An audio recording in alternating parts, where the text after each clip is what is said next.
Thanks for clicking on my video. My name's Teneale Williams. I'm an Australian Stampin' Up! Demonstrator. The card that I'm going to go through today is a creative spin on the technique Black Ice. We're going to add a little bit of colour using Stampin'Blends. We're going to add some distressing using StazOn ink.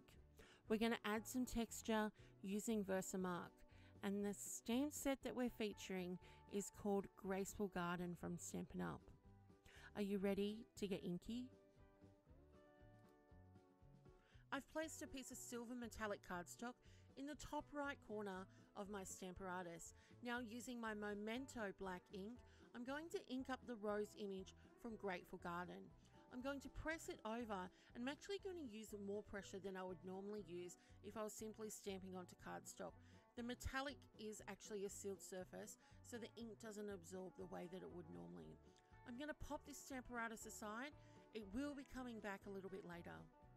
Using a heat tool, I'm just drying the stamped image. I found it was really quite wet and I didn't want to smudge the image when I actually start colouring. I'm using 3 tones to start the rose, and I'm actually using both my tones of Rich Razzleberry and my dark in Berry Bliss. Beginning at the bottom of the rose, I'm applying a layer of light Rich Razzleberry. Now, you don't want to colour too many sections at once, and you're also going to find that it's not going to colour down the way that you would normally on cardstock. The ink will actually pool, and you will pick up a little bit of the black ink even though we've heat set it. I've just added in a scrap of office white paper that I actually use to wipe my pen off if I do feel like I've got too much black ink. Now, what I've just done is I've had a transition to my Rich Razzleberry Dark. You can see that this darker tone is adding intensity to the petals. I've just transitioned back to my lighter again and just doing a few little touch-ups. And now I'm going to go back through and again pick a few little sections that I'm going to colour by laying down the base of the light. And I've also decided that I want this kind of organic looking watercolour. So I'm doing what all kindergarten teachers told you not to do, which was colour outside the lines. I'm colouring outside the lines just to give the image a lovely softness, and again colouring back in and just laying down my base. I've transitioned back into my dark Rich Razzleberry and just again laying down on the inside or the top section of those petals. Back with my light again now, and I'm just going over, I guess, the harsh line and just blending the two layers together. I've begun to speed up the recording so that I can cover some of the bases and you can just observe me colouring. So traditionally, Black Ice is, as it describes it, black. Normally an image is stamped down in StazOn, and there's a few more layers that you'll see later that are applied over the top. The idea I had was to add colour to it. Now, when I first started playing around, I did use StazOn, knowing that StazOn and alcohol inks don't always work well together. Having a creative and curious mind, I still wanted to have a play and see what they would look like if I was to actually use the StazOn. And I had a horrible mess. Nothing about the technique using StazOn looked appealing. So I went back to the drawing board, and then I came up with the concept of using my Stamparatus with Memento, knowing that Memento can have no effect on my Stampin'Blends, my alcohol markers. If you are looking at this thinking, oh Teneale, you've wiped away so much of the actual image itself, no fear. Towards the end of the process, the reason I use the Stamparatus is we are actually going to re-stamp over the top once everything is set in place. So don't worry, I will take it back to what it originally looked like. So what you've kind of just witnessed is me going through and colouring. You've seen that I have been laying down 3 colours. So I lay down a light tone, I go in with my dark and add in a little bit of intensity, and then come back in with my light to blend them together and to fill in any gaps, and also still going around the outside. The other thing that I'm big on when I watercolour or colour in any form is I rotate my image to suit me. So you've seen that rose has had a full spin right around. Now what I'm doing right now is I'm actually using the dark Blackberry Bliss to just go in and add again another layer of intensity. I'm not going to add in or blend out any more colors. That just really gave it that little bit of pop in some sections that I needed. Now, moving on to the stem, I'm using 3 colors again. I'm using Old Olive in light and dark, and I'm using my dark Mossy Meadow. So I've just laying down my light Old Olive down the stem and the leaves. Probably a larger section than I would normally color, but I dare say I'm getting impatient that I just want to get this thing colored. Right now I'm laying down the Old Olive dark, and you can see I'm just flying over the 3 sections, and this color is actually the dark Mossy Meadow, and that really is just to add in that little bit of intensity. Okay, colouring is nearing completion. I've just blending all the colours together using my light Old Olive, just going over the leaves, just kind of pulling all those different tones together. And I'm just going to run up the stem and just go around and just add that little bit more halo around the outside that I wanted for that kind of softer look. And then we will be finished with the colouring component of this beautiful card. You've witnessed the stamping, you've witnessed the colouring. Now you witness the distressing and the inky goodness as we drag the StazOn in jet black over the top of the foil cardstock. So I'm just holding it up just so you can kind of get a better look of the distressing that dragging the ink pad direct to the cardstock produces. Now that is quite a dry ink pad. Because StazOn is an alcohol ink, it actually dries out quite quickly. So I just have one that I don't re-ink. Not completely sure this step is required. I think I'm overexcited because I have a heat tool on my desk.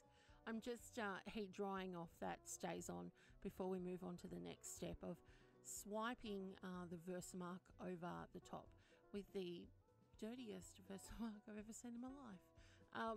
But you can see I'm just doing in a similar action to the StazOn where I'm just going like a crosshatch, so I'm going up and down. I've now just added the layer to an embossing tray, and I am coating that entire surface in clear embossing powder and now heating it up with the heat tool.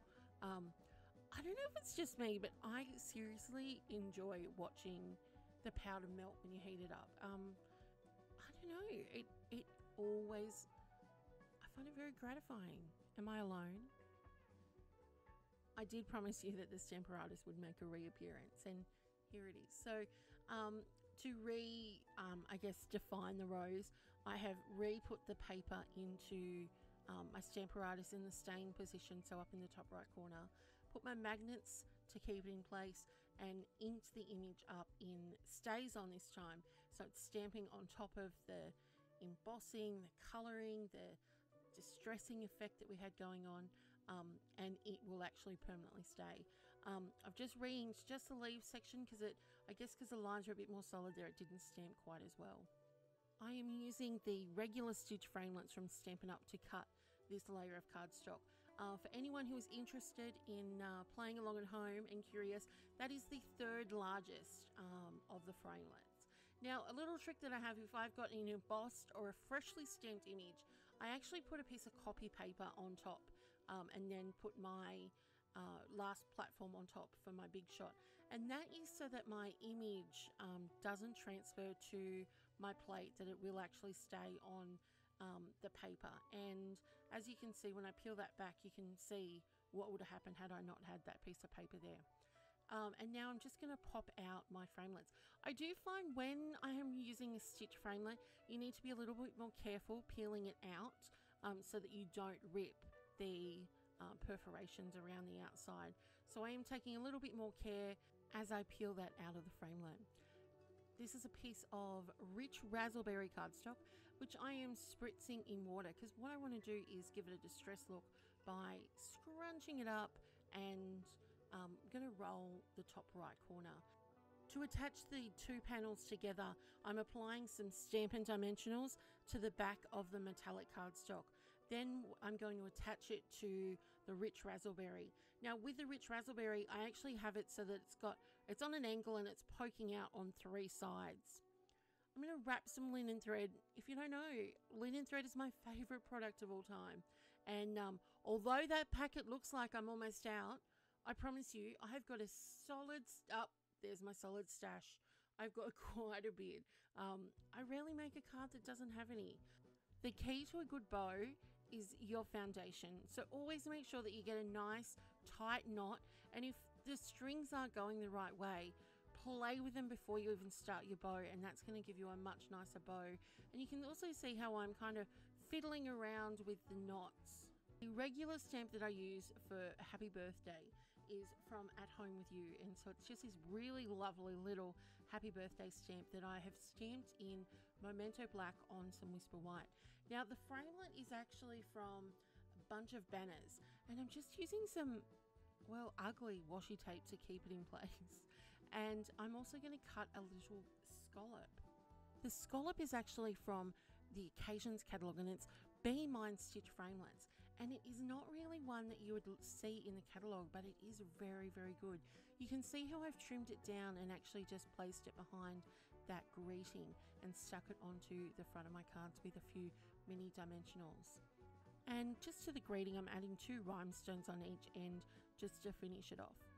Now this paper is actually part of the Celebration range. It's Botanical Butterfly, so I only have until March 31st to redeem that for free with a qualifying order. I've just attached it to a black piece of cardstock. I just want to give it a little bit more stability, and I'm just trimming it down with my cutter. And you can see now I'm just positioning where that main layer is going to go. Now when I put down the adhesive, I'm not taking it all the way to the ends. Because I've distressed it and kind of rounded up, I want them to have a little bit of fluidity.